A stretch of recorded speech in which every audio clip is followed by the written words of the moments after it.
कर देता तो हाँ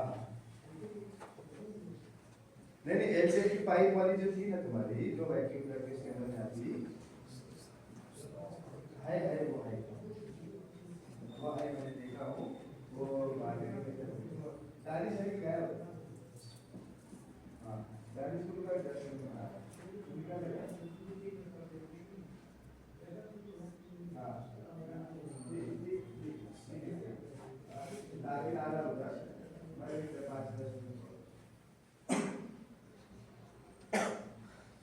क्लास चालू हुई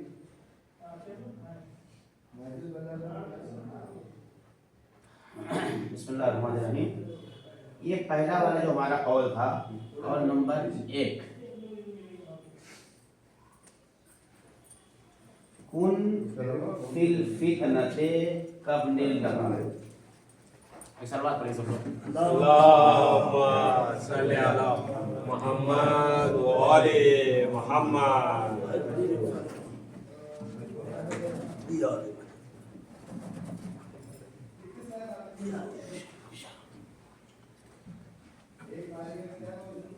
इसके पहले वाले शुरू में अभी हम लोगों का सिर्फ एक क्लास अभी हम लोगों की हुई है, ये दूसरी क्लास है। तो अभी ये उसका एक खुलासा बयान कर रहे हैं कि जो लोग मौजूद नहीं थे तो उसको समझ लें, ठीक है। नहजुल बलागा के लिए हमने बताया था कि नहजुल बलागा में 3 तरह की चीज़ें हैं। एक मौलाए कायनात का खुतबा है, दूसरा उन्होंने जो अपने चाहने वालों को, अपने जो उनके वज़रा थे उनको, और माविया और बहुत से लोगों को जो है ख़त लिखा, जो उन्होंने जो लेटर लिखे हैं वो है सारी चीज़ें। उसके बाद फिर यह है कि छोटे छोटे उनके अक़वाल, जिसको हम लोग कहते हैं कलिमात क़िसार, ठीक है। इमाम के छोटे छोटे कौल, ऐसा नहीं है कि सारे कौल इमाम के यहीं जमा कर दिए गए, इसके अलावा बहुत सारे अख़बार उनके मौजूद हैं, लेकिन यहाँ पर नहजुल बलागा में कुछ चीज़ें यहाँ जमा है, ठीक। तो 3 चीज़ें हो गई। पहली चीज़ खुतबे मौला के, और वो लेटर्स जो इमाम ने लिखे हैं दूसरों को, और तीसरी चीज़ कलिमात क़िसार, छोटे छोटे अक़वाल। तो हम लोगों ने जो शुरुआत की है वो कलिमात क़िसार से शुरू किया है, ठीक है। कि मौला फरमाते हैं कि कुन का मतलब होता है हो जाओ, बिल फितनते, फितने में, फी का मतलब होता है में, हो जाओ फितने में, फितने के ज़माने में, फितने के वक्त। का मतलब होता है जैसे, का यानी अरबी में कहते हैं जैसे। इब्न कहते हैं, जैसे इब्न बेटे को कहते हैं ना, बेटे को। तो इब्न लबून जो है यहाँ पे एक अलग इस्तिलाह है। इब्न लबून का मतलब होता है वो बच्चा, ऊँटनी का वो बच्चा जो 2 साल का हो, ठीक।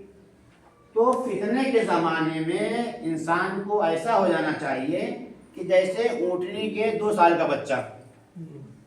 अच्छा, 2 साल का जब बच्चा होगा तो ला ज़हर, ला मतलब नहीं, ज़हर मतलब होता है पीठ।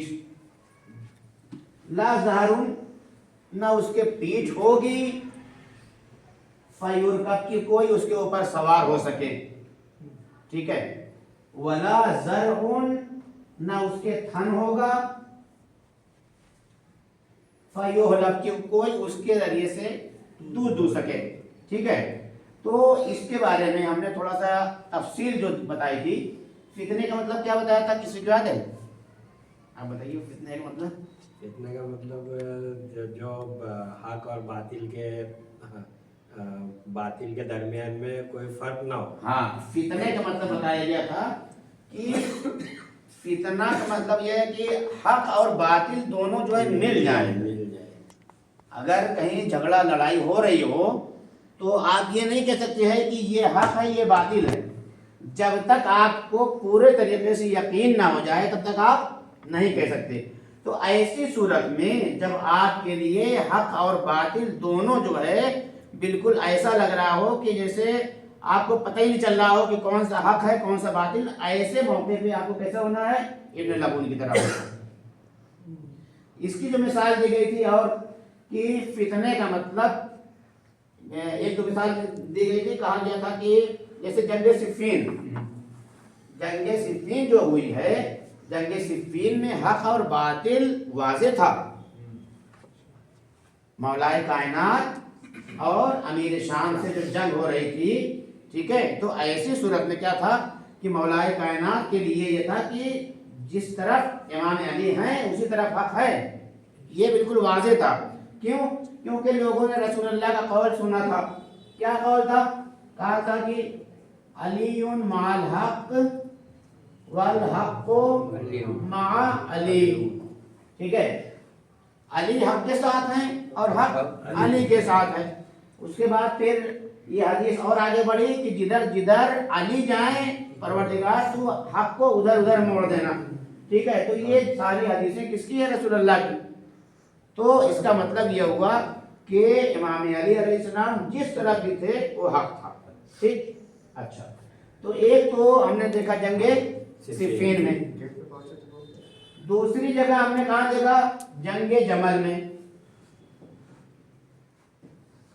جنگ جمل میں ایک طرف امام علی علیہ السلام، ایک طرف عائشہ۔ تو اب ایسی صورت میں اگر کوئی یہ کہے کہ ہم کو نہیں معلوم ہے تو ایسا نہیں ہو سکتا، کیونکہ امام علی علیہ السلام کے لیے سب کو پتا تھا، تو جدھر جدھر علی ہیں ادھر ادھر حق ہے، یہ واضح ہو گیا، ٹھیک ہے نا۔ تو اب یہاں پر جب حق اور باطل واضح ہے تب اب وہاں پر کوئی یہ کہے کہ ہم تو ابن لبون کی طرح رہیں گے، نہیں، وہاں نہیں رہنا ہے۔ ایسی صورت میں جب فتنے کا وقت ہو، جب ایسا زمانہ ہو جہاں پر حق اور باطل دونوں مکس ہو گئے ہوں، وہاں پر آپ ابن لبون کی طرح رہیے۔ اچھا، اس کے بعد پھر لا ظہر فیرکب کا مطلب کیا ہوا؟ نہ اس کے پیٹھ ہوتی ہے اس کے اوپر سوار ہو سکے۔ ہم نے مثال دی تھی کس چیز کی؟ کہتے ہیں نا کہ دوسرے کے کندھے پر بندوق رکھ کے چلانا، ٹھیک ہے۔ تو انسان کو اس طریقے سے نہیں ہونا چاہیے کہ کوئی اس کا استعمال کر سکے، ٹھیک ہے۔ تو لا ظہر فیرکب ولا ضرر فیہلک، اس کا پورا خلاصہ یہی ہے۔ اس میں اگر کوئی سوال ہو، کوئی بات ہو تو پوچھ لیجئے، کسی کے ذہن میں کوئی سوال آیا ہو۔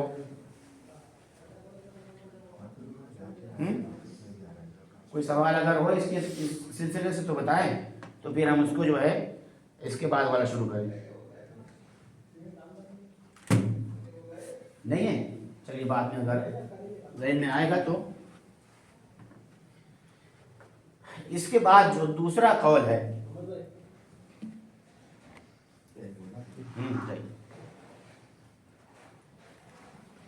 دوسرا جو قول ہے وہ ہے امام علی علیہ السلام فرماتے ہیں،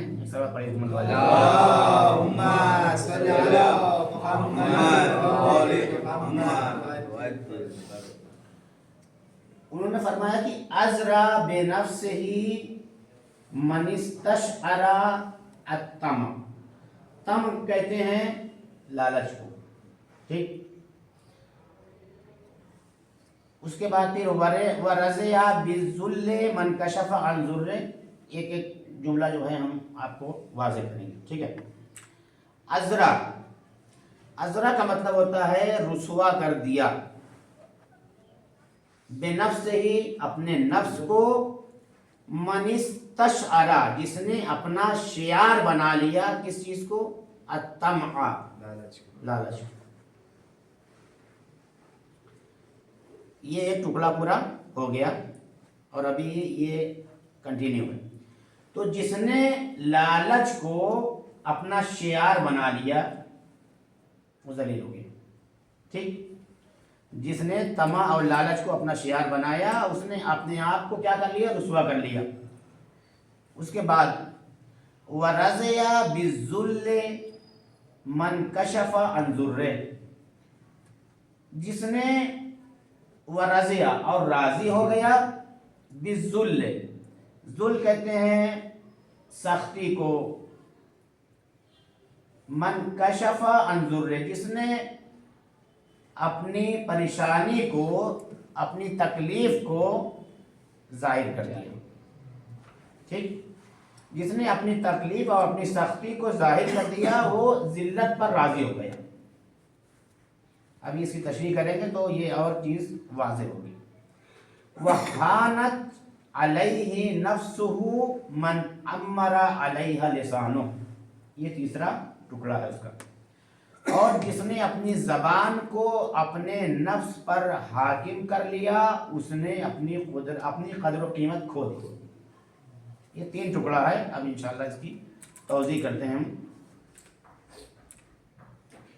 پہلی چیز کیا ہے؟ لالچ. ازرا بنفسہ من استشعر، جس نے طمع اور لالچ کو شعار بنایا. ٹھیک، اب ہم لوگ یہاں سے شروع کرتے ہیں. جو اس لباس کو کہتے ہیں جو بدن سے پیوست ہو، یعنی طمع جو ہے، ٹھیک ہے، من استشعر، جس نے شعار بنا لیا کس چیز کو؟ لالچ کو. اس کا مطلب کیا ہوگا؟ استشعرہ کا جو لفظ ہے نا، وہ لفظ کہلاتا، شعار اسے کہتے ہیں کہ اگر ہمارے بدن سے کوئی چیز چپکی ہوئی ہو اس کو کہتے ہیں چپکی ہوئی ہو. کیا مطلب؟ من استشعرہ، جس نے یعنی شعار بنا لیا. شعار بنا لیا یعنی لالچ جو ہے وہ ہم سے چپک گئی، چھوٹی نہیں رہی ہے. تو جب لالچ نہیں چھوٹے گی تو انسان ہمیشہ وہ ذلیل ہوگا، ہمیشہ رسوا ہوگا. ٹھیک ہے. لالچ کی بھی قسمیں ہوگی نا. ہاں، لالچ کی بھی قسمیں ہیں. ایک مال کی لالچ، ایک اچھے کام کی جی لالچ. جی جی جی وہ جتنا آپ ڈیپ میں جاتے رہیے گا وہ اپنی سمجھنے کے اوپر. ہاں، جتنا ڈیپ میں جائیں گے اتنا پتہ چلے گا. ٹھیک ہے نا. تو کہتے ہیں کہ یعنی جس نے لالچ کو اپنے دل کے قریب کر لیا، جس نے لالچ کو اپنے دل میں اتار لیا، اس نے در حقیقت اپنی عزت نفس کو بیچ دیا. ہم لوگ ہر چیز کے سلسلے میں کیا ہوتے ہیں؟ لالچی ہو جاتے ہیں. یہ جو نفس ہے انسان کا نا، انسان دیکھیں ایک چیز جو ہے ابھی میں بتاتا ہوں اس کے بعد. تو لالچی انسان جو ہوتا ہے وہ دوسروں کے سامنے ہمیشہ جھکتا ہے. ٹھیک ہے.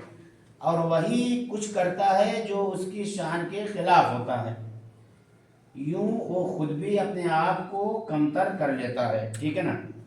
تو پہلی چیز یہی ہو گئی کہ انسان جو ہے لالچ جو کرتا ہے، ٹھیک ہے، لالچ کرنے کے بعد انسان اپنے آپ کو کیا کر لیتا ہے؟ ایک دم یعنی کم کر لیتا ہے، اپنے آپ کو پست کر لیتا ہے. ٹھیک. پروردگار عالم نے بہت ساری چیزیں ہمیں عطا کی ہیں، لیکن ہم لوگ اگر اس کے اوپر تھوڑا سا اپنے آپ کو کنٹرول کر لیں. خود امام علی علیہ السلام کا بھی قول ہے، اسی میں جو ہے آپ لوگ دیکھیے گا.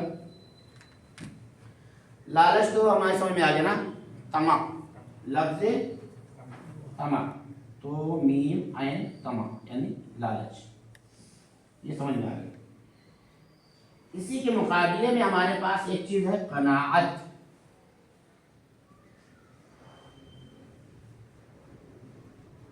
قناعت، قناعت کسے کہتے ہیں؟ پروردگار نے ہمیں جو کچھ عطا کیا ہے اس پر شکر ادا کرتے ہیں. پروردگار تیرا شکر ہے کہ جو تو نے ہمیں دے دیا ہے وہ ہمارے لیے کافی ہے.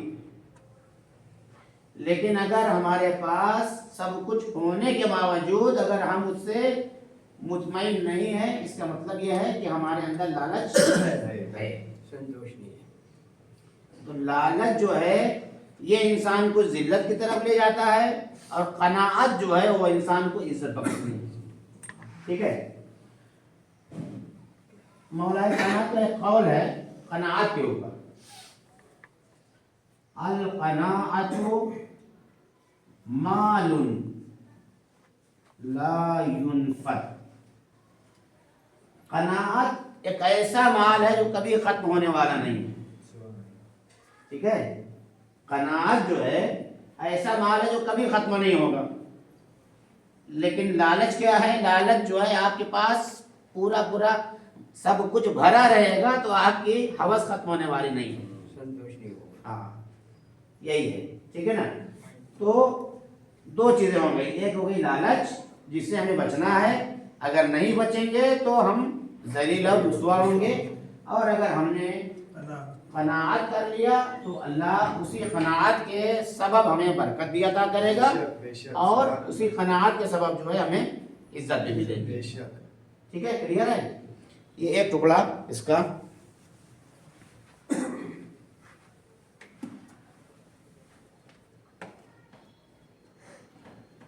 दूसरा जो टुकड़ा है इसका, रज़िया बिज़ुल्ल मन कशफ़ अन ज़ुर्रे, मुसीबत का इजहार और ज़िल्लत।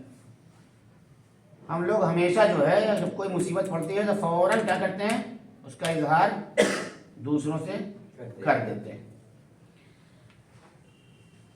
इसमें जो मौला फरमा रहे हैं, कह रहे हैं कि अपनी परेशानियों और फ़क्र का हर किसी के सामने तज़किरा करना इंसान को दूसरों की नज़रों में गिरा देता है।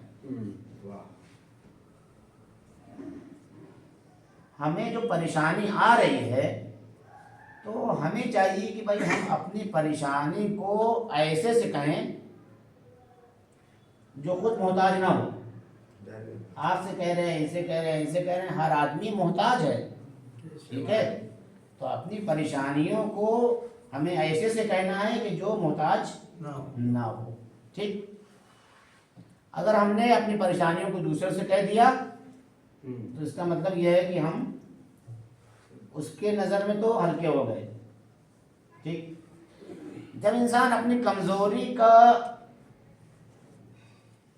इश्तिहार करता है, उसको नश्र करता है कि मेरे पास ये कमी है, मैं तो परेशान हूँ, मैं तो, मेरे घर तो ये नहीं है, वो नहीं है, सारी चीज़ें, तो वो लोगों की हमदर्दी के बजाय उनकी तहक़ीर का निशाना बनता है। तहक़ीर यानी मतलब हिकारत से देखते हैं उसको, गिरी हुई नज़र से देखते हैं। और सच में परेशान हो और किसी से मतलब हमने डिस्कस किया, जैसे मैंने आपको बोला मुझे अगर 10,000 रुपए की जरूरत है, अर्जेंसी है, अब परवरदिगार भी तो जरिया बनाता है ना, परवरदिगार बनाता है, वो सही है। जैसे मेरे दिल में डाल दिया कि भाई ये बंदे के पास जा, ये बंदा तेरा काम कर देगा, तो वो एक जरिया बनाता है, जैसे रिस्क के जरिया बनाता है। तो हमने आपके सामने आके बोलेंगे भाई हमें 10,000 रुपए की जरूरत है, सही सही, तो वो टाइम पे भी तहकीर की नजर से देखेंगे आप या नहीं नहीं नहीं, देखिए वो चीज़, वो कुछ जगह ऐसी हैं वो इंसान को खुद मालूम हो जाता है। वो यानी जब हम किसी के सामने हाथ फैलाते हैं, ठीक है, तो पता चलता है कि हम जो है मसलन मुसलसल वो काम कर रहे हैं। एक चीज़ होती है कि हमारे अंदर वो चीज़ है, इंसान जानता है, हमें पता है कि भाई मुज़म्मिल साहब माशाल्लाह खुद ही साहब हैसियत हैं कि कभी किसी को मांगते नहीं, दूसरों को दे ही देते हैं।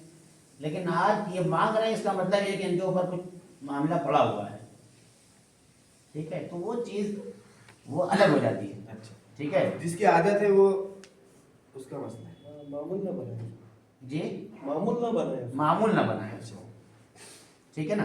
वो लफ्ज भी आया है परेशानियों, परेशानी नहीं है, यानी बार बार परेशानियों, नहीं भाई देखिए, एक के बाद एक बार परेशानी नहीं। कहीं अक्सर जगह, हाँ मतलब इंसान बोल जाता है यार हमेशा परेशानी रहता है इसके, जब देखो जब कुछ ना कुछ रहता है इसका, एक हमारी ज़बान की बात। हाँ वो सही है। देखिए बात बताया मैंने ना, ये जो कनाअत का जो लफ्ज मैंने कहा है, ठीक है, वो जो बार बार आपसे मांग रहा है, उनसे मांग रहा है, उनसे मांग रहा है, इसका मतलब उसके यहाँ कनाअत नहीं है, समझे आप। कनाअत वाला जो है हमेशा नहीं मांगता, कनाअत वाला जब बहुत ज़्यादा ही मुसीबत होगी तो मांगेगा, तभी जो है वो हाथ फैलाएगा, ठीक है। बहरहाल अल्लाह हम सबको जो है कनाअत करने वालों में शुमार करे। तो वक़ार में यानी इंसान अपनी तकलीफ़ को खुदा के सिवा किसी और पे ज़ाहिर नहीं करना चाहिए, सीधी बात ये है, ठीक है। तो कितनी चीज़ें हो गई, दो चीज़ें। एक ये है कि तमा और लालच नहीं करना चाहिए। अगर किसी ने किया, किसी ने उसको शियार बनाया तो क्या हो जाएगा, वो ज़लील और रुसवा होगा, एक चीज़। दूसरी चीज़, अपनी परेशानियों को दूसरों से नहीं कहना है, ठीक है। अगर कहना है तो किससे कहना है? बस अल्लाह ही से कहना है। और अगर कोई इस तरीके से करने लगा तो क्या होगा? वो भी जो है पस्त हो जाएगा, जलील होगा, और लोगों की नज़र में वो हल्का हो जाएगा, हकीर हो जाएगा, गिरी हुई नज़र से लोग उसको देखेंगे। ये है। उसके बाद जो तीसरा जो टुकड़ा था, हानत अलैहि नफ्सुहु मन अमरा अलैहा लिसानु, ज़बान की जो बात है, ठीक है, इसमें कह रहे हैं कि अक्लमंद वो है जिसकी ज़बान उसकी अक्ल की ताबे हो।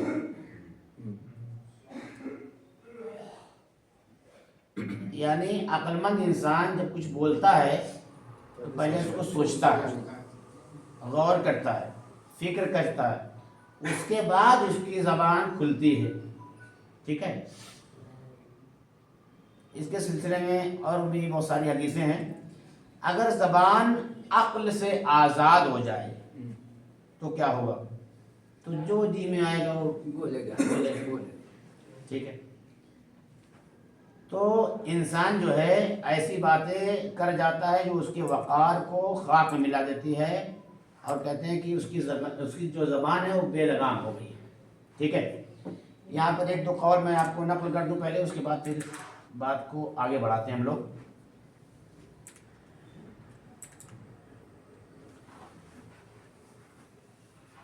अगर इंसान जो है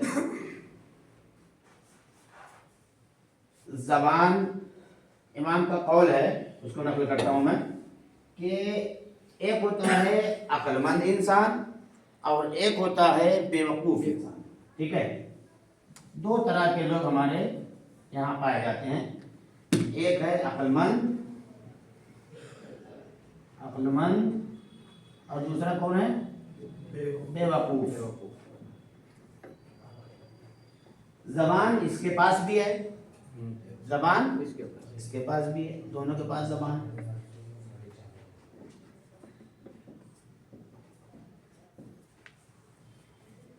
दिल इसके पास भी है, दिल उसके पास भी है।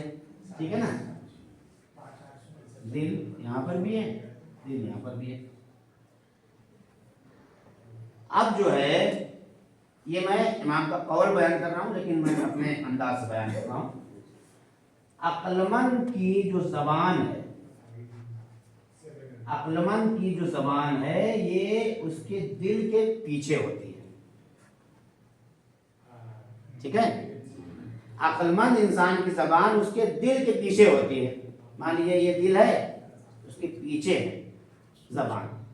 पहले वो जब भी कोई गुफ्तगू करना चाहेगा पहले वो सोचेगा, गौर करेगा, फिक्र करेगा, उसके बाद फिर उसकी ज़बान बोलेगी। ठीक। लेकिन बेवकूफ़ की जो ज़बान है वो उसके दिल के आगे होती है। वो पहले बोल लेता है, बाद में वो सोचता है ये क्या हुआ, क्या बोला मैंने। ठीक है। तो अब ये हमें तय करना है कि हमको ऐसा बनना है। ठीक है। हमको ये वाला बनना है या ये वाला बनना है। बहुत से लोग ऐसे हैं कि जो अपनी ज़बान की वजह से ज़लील व रुसवा होते हैं। ठीक है। ज़बान से लगाम नहीं लगा, यानी वो ज़बान से बस ये है कि जो कुछ आ रहा है वो बोले चले जा रहे हैं। ठीक है। उनको सोचने और फिक्र करने की कोई वो नहीं होती, जो आ रहा है बस बोले चले जा रहे हैं। तो ऐसे लोग जो हैं हर जगह ज़लील होते हैं। आप ये तो मैंने यहाँ लिख दिया है बेवकूफ़ ना, लेकिन वो सामने वाला जो बोल रहा है वो अपने आप को बेवकूफ़ समझ नहीं रहा है। समझ रहे हैं ना। वो अपने आप को बहुत अक्लमंद समझ रहा है, लेकिन हकीकत में क्या है? बेवकूफ़ है वो। बहुत सारी जगह तो ऐसी हैं, बहुत सारी जगह ऐसी है कि जहाँ पर इंसान को खामोशी रहना चाहिए। बहुत सारी जगह ऐसी हैं जहाँ पर इंसान अगर खामोश है तो बहुत अच्छा है। जहाँ वो बोला तो उसकी औकात पता चल जाती है। सिचुएशन के हिसाब से। उस दिन हमारे गुफ्तगू चले कि मौका महल के हिसाब से गुफ्तगू की थी, हम فصاحت و بلاغت کا جو کلام یہی ہے، اس کے سلسلے میں فصاحت و بلاغت کے لیے ہم نے جو گفتگو کی تھی، ہم نے بتایا تھا نا کہ ایک ہوتا ہے فصاحت اور ایک ہوتا ہے بلاغت۔ امام کا جو یہ کلام ہے نہج البلاغہ، یہ فصیح بھی ہے بلیغ بھی ہے، ٹھیک ہے، فصیح بھی ہے بلیغ بھی ہے۔ اس کی ہم نے مثال دی تھی کہ اگر ایک جنازہ جا رہا ہو اور اس جنازے میں مثلاً آپ شریک ہوں اور جو جس کے یہاں مثلاً موت ہوئی ہے، آپ خوب اچھے الفاظ میں آپ خوب اچھے الفاظ میں باقاعدہ سجا سوار کے ایک بہترین جملہ بنائیے اور آپ اس کو وہ جملہ بول کے اس کو مبارکباد دیجئے، تو ہو سکتا ہے وہ آپ کو تھپڑ مار دے، بجائے اس کے کہ آپ کا جو کلام ہے یہ فصیح ہے، بہترین کلام، لیکن بلیغ نہیں ہے۔ بلیغ کا کیا بتایا تھا میں نے؟ موقع نہیں ہو اس پہ، اس کے موقع نہیں ہے وہ بات۔ ہاں، بلیغ کے لیے میں نے بتایا تھا بلاغت کسے کہتے ہیں؟ بلاغت کہتے ہیں کہ ہم کو موقع محل دیکھنا ہے کہ کہاں پہ ہمیں کلام کیا بولنا ہے، ٹھیک ہے؟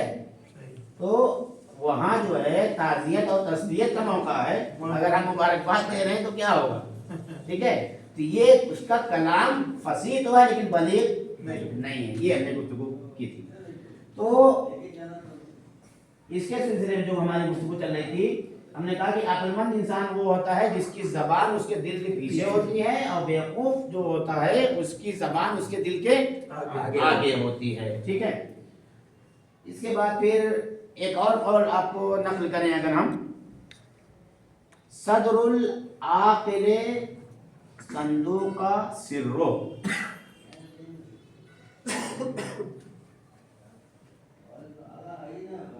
صدر العاقل صندوق سرو، ٹھیک ہے؟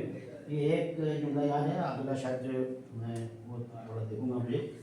صدر کہتے ہیں سینے کو، صدر العاقل، عقل مند انسان کا جو سینہ ہوتا ہے نا، اس کے راز کا صندوق ہوتا ہے، ٹھیک ہے؟ تو وہ ہر کسی سے ہر بات کو نہیں کہتا کہ جو بھی منہ میں آ گیا اس نے کہہ دیا، ایسا نہیں ہے، بلکہ وہ اپنے راز کو کیا کرتا ہے، وہ چھپائے رکھتا ہے، ہمیشہ وہ کلام نہیں کرتا۔ اور ایک گفتگو ہماری زبان کے سلسلے سے آ گئی تو اس کو میں بیان کر دوں۔ جناب لقمان حکیم، نام سنا آپ لوگوں نے؟ یہ بہت بڑے حکیم تھے اور ان کا تذکرہ قرآن میں بھی آیا ہوا ہے، کچھ لوگ سورہ لقمان کے نام سے بھی ہے۔ انہوں نے اپنے بیٹوں کو بہت ساری نصیحتیں وغیرہ کی ہیں، اس کو آپ لوگ پڑھیے تو واقعاً اپنے بچوں کی تربیت کے عنوان سے اگر دیکھا جائے تو بہت اچھی چیز ہے۔ تو ان کا ایک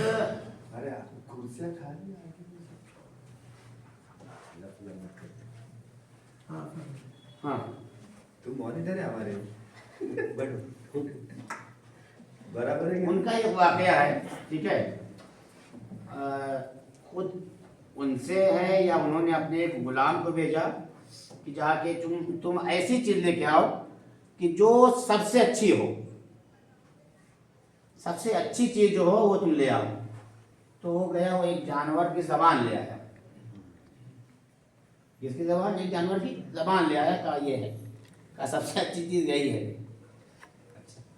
دوسرے دن پھر کہا کہ جاؤ سب سے بری چیز لے آؤ، پھر زبان لے آیا، ٹھیک ہے؟ تو جب اس سے پوچھا گیا تو اس نے کہا کہ اگر کوئی اس کو صحیح استعمال کرے گا، اس سے اچھی چیز کوئی اس سے اچھی چیز کچھ نہیں ہے اور اس سے بری چیز بھی کچھ نہیں ہے۔ سب سے زیادہ شیریں اور سب سے زیادہ کڑوی زبان دونوں وہی ہے، ٹھیک ہے؟ جو ابھی میں نے یہاں پہ اس کا تذکرہ کیا، ایک سروات پڑھی محمد والے اللہم صلی علی محمد وعلی محمد عجل فرج۔ سجاد بھائی کلاس کے بعد کچھ ہے کہ نہیں ہے؟ بھول گئے شاید، سجاد بھائی آپ کی باری سجاد بھائی بھول گئے ہیں۔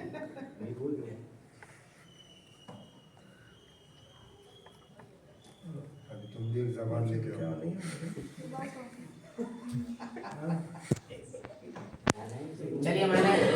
एक दो चीज़ें और जो है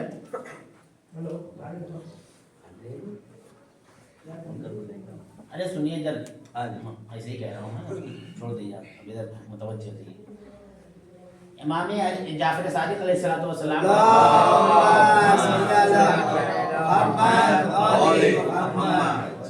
कितना बुरा है वो इंसान जो ऐसी ख्वाहिश रखता हो जो उसे जलील कर दे। ये कौन सी ख्वाहिश है? यही लालच वाली, ठीक है। और आप ही ने इरशाद फरमाया कि अगर तुम चाहते हो कि तुम्हारी आंखें ठंडी रहें और तुम दुनिया में सुकून पाओ तो तुम्हें क्या करना है? तो तुम्हें लोगों के पास जो कुछ भी है उससे ना उम्मीद रहो।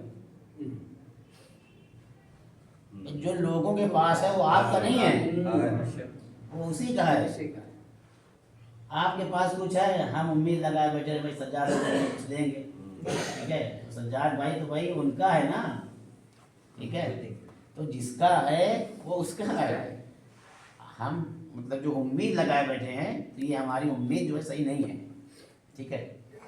यानी लोगों से उम्मीद को जो है क्या करना चाहिए? नहीं लगाना चाहिए, सीधी बात ये है, ठीक है। अल्लाह से उम्मीद लगाना। कनात को इख्तियार करो, ना को इख्तियार करो भाई। अच्छा, इमाम मोहम्मद बाक़िर अलैहिस्सलाम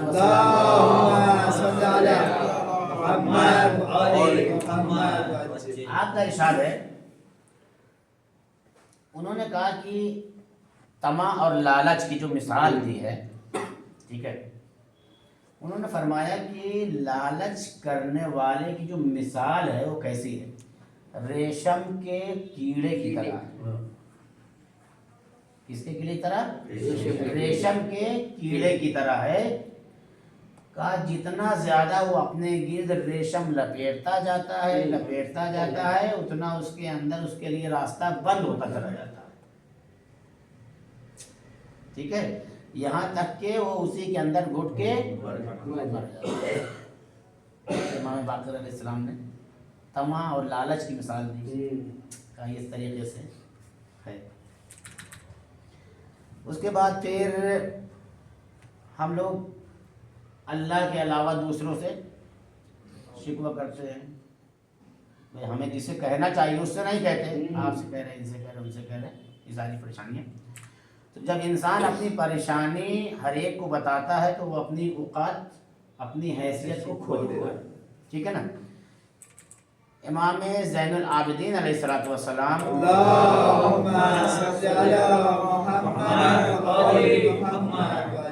आप सहीफ़े सज्जादिया में फरमाते हैं, कहते हैं कि मुनाजात करते हुए इमाम ने फरमाया और खुदावंद आलम से उनकी सारी दुआएं जो हैं परवरदिगार से ही हैं, खुदाया मुझे इस बात से बचा कि मैं अपनी हाजत किसी ऐसे के सामने पेश करूं जो खुद तेरा मोहताज हो।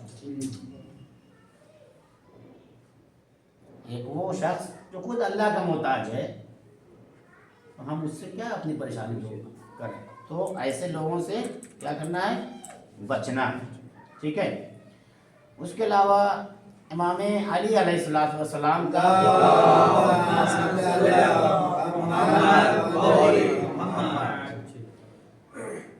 तुम्हारा सब्र ही तुम्हारी कब्र है। क्या मतलब? तुम्हारा सब्र ही तुम्हारी कब्र है। यानी अपनी तकलीफ, अपनी मुसीबत, अपनी परेशानियों को क्या करो? अपने अंदर ही दफन कर दो, दूसरों से बताने की ज़रूरत नहीं है। अइम्मा की ज़िंदगी में मिलता है कि वो अपनी मुश्किलात सिर्फ अल्लाह के सामने बयान करते थे, अल्लाह के सामने सिर्फ बयान करते थे, उसके अलावा किसी और के सामने बयान नहीं करते थे। जनाब याकूब अलैहिस्सलाम ने फरमाया, मैं अपनी परेशानी और रंज का शिकवा सिर्फ अल्लाह से करता हूँ, ठीक है। जब इंसान बंदों के सामने दुख बयान करता है तो वो दरअसल रहीम और खुदा की शिकायत जो है बेरहम मखलूक से कर रहा है, रहीम से नहीं कर रहा है, ठीक है। तो ये सारी चीज़ें हैं। और आखिरी वाली जो गुफ्तगू है زبان والی اس کے سلسلے میں بھی کچھ اقوال ہیں، وہ میں آپ تک پہنچاؤں کہ زبان جو ہے بتایا کہ بے لگام ہوتی ہے نا. رسول خدا صلی اللہ علیہ وسلم کا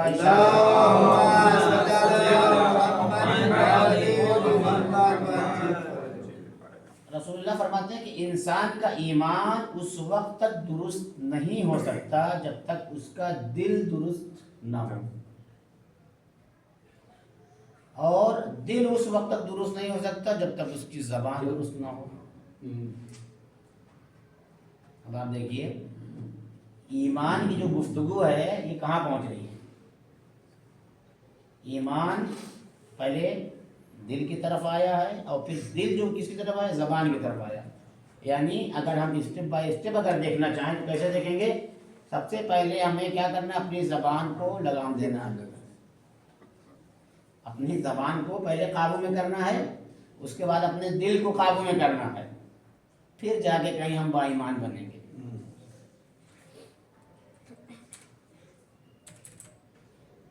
میرے خیال سے آج یہ دوسرا بات تو کافی ہے.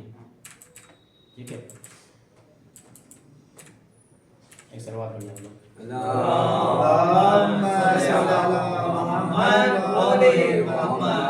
پروردگار سے دعا ہے کہ پروردگار تو ہمیں امام علی علیہ السلام کے ان اقوال پر چلنے کی اور اس کے اوپر عمل کرنے کی توفیق عطا فرمائے. بسم اللہ الرحمن الرحیم. دعا پڑھتے ہیں. بسم اللہ